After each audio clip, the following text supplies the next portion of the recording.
What's up, guys? It's your favorite Kiwi coach. Today we're going to be talking about the traditional Japanese release pattern versus the more modern release pattern that we prefer. So anyways, let's go do this thing. So I'll be yours.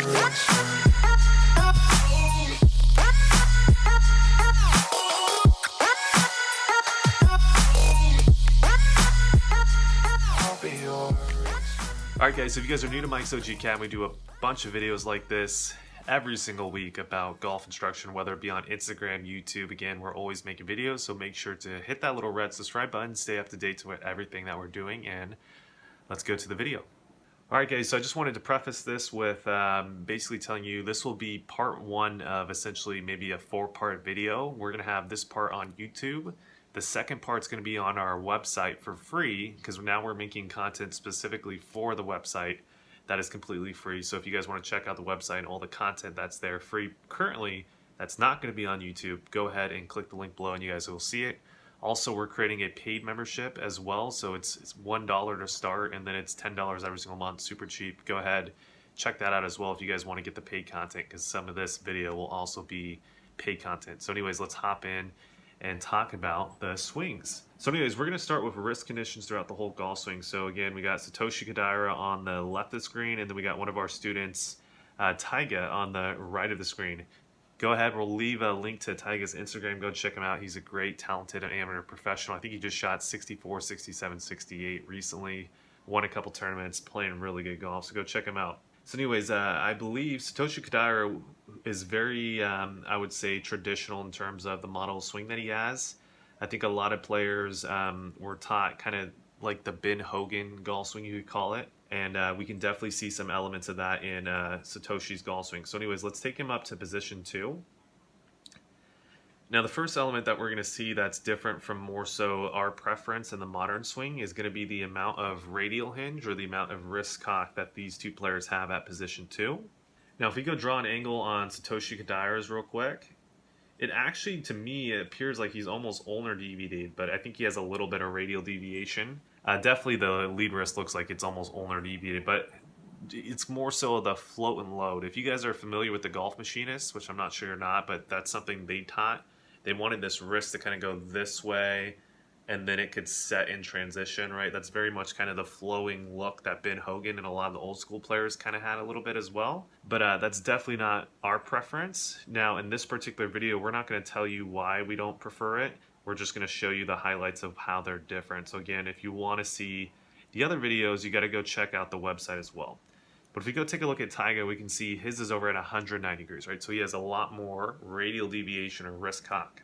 Now, if we go to position 5, which is lead arm parallel, again, we can see a massive difference here as well. If we go draw the same angle here, we can see that Taiga is going to be somewhere close to like 90 degrees here, 94 degrees. And then if you go see Satoshi, he has a lot less radial deviation at this point. He's over at 143.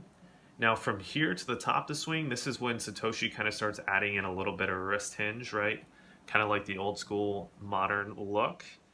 And if we go take a look at Taiga right here, he's going to be similar looking in terms of how much radial deviation he has. Now there's some other differences we're going to talk about in other parts in the future here. But again, that's all I want to talk about from now. Now from here, remember the float and loaders, or the Ben Hogan teachers who want a lot of ulnar deviation in the backswing and then to get a lot of lag in transition. Let's see if that's the case. Let's see if that move actually gets the player to have more lag, or is the player that has more so the modern way that I prefer to teach get more lag. Let's see what happens here. So we take Satoshi down to just past lead arm parallel. We'll do the same with Taiga, just barely past lead arm parallel, which is right about here. Let's go see who has more quote-unquote lag here. So we go draw an angle on Taiga, and then we go draw an angle on Satoshi Kodaira. Taiga's right around 91. Satoshi Kodaira is right around 89 actually. So Satoshi has a little bit more lag than Taiga does. Okay, so now here's the next little thing that most people talk about when they like the Ben Hogan swing. If they have more lag, does that translate into more shaft lean? Let's go see if that's the case. So we'll top right about here, is going to be impact. I know it's right before impact with Satoshi, but that's as good as we can do. We'll get Tiger right before impact as well. We'll see who has more shaft lean. So right about here is about the similar position. Well, I don't even think I need to draw an angle. I think we could see the difference here. Obviously, Tiger has way more shaft lean than Satoshi does. Now, why is a great question, which would be the next video, which is going to be on the website. That's what we'll talk about, why he has more and then what benefits is really about it. But from here on, that's pretty much the risk conditions in terms of from top of swing transition. Satoshi had more lag in the 2D sense, but had less shaft lean at impacts. We have Tiger had less lag, barely though, and then had more shaft lean at impact, right? So that's pretty much what's going on right now.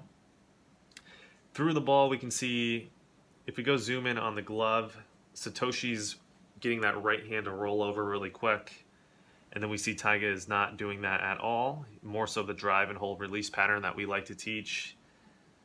And then right around here, we can see Satoshi has a massive kind of this look to it, a massive flip roll.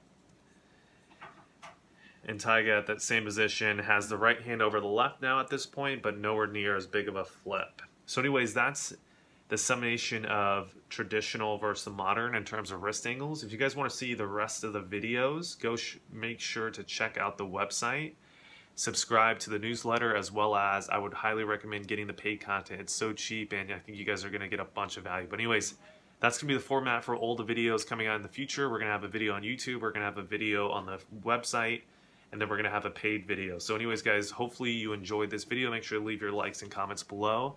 And yeah, subscribe to the channel. I'll see you guys soon. We won't talk again. Oh, so I'll be your reason.